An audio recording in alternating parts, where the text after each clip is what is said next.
ഒരു ഗംഭീര അടി നടത്തേണ്ടി വരും. കൂടെ നിന്നോളാം. ഞാൻ നിൽക്കല്ലേ. ഇവനൊന്നും നമ്മളെ പോലെ സംസ്കാരമുള്ള കുടുംബത്തിൽ പറഞ്ഞവരല്ല കരിമിക്ക. അത് വേണ്ട. മാണ്ടേ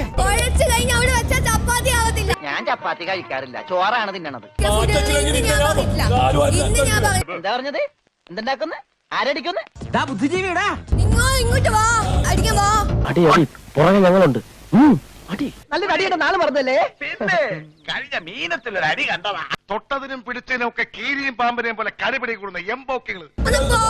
ഒന്ന് പോവാടാ മരമാക്കി, പോയി തരത്തി പോയി കളിക്കടാ.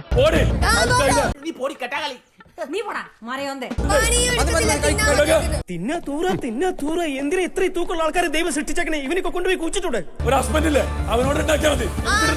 നീ ചായ അടിച്ചാ മതി, നീ എന്നെ അടിക്കാൻ നിൽക്കണ്ട. ഓക്കെ. ഐക്യരാഷ്ട്ര സംഘടന വിചാരിച്ചാലും ഇവരുടെ പ്രശ്നം തീരില്ല. ഇന്ത്യയും പാകിസ്ഥാനും പോലെ ഒന്ന് നിർത്തുമ്പോ മറ്റേ തുടങ്ങും. എന്നാ പിന്നെ വരാനുള്ളത് ഏതെങ്കിലും ഓട്ടോ പിടിച്ചു വരും മുമ്പ് ഞാൻ പോട്ടെ. ദൈവം കാക്കട്ടെ എന്നെ. അതുവരേക്കും ഒരു ചിന്ന ബ്രേക്ക്.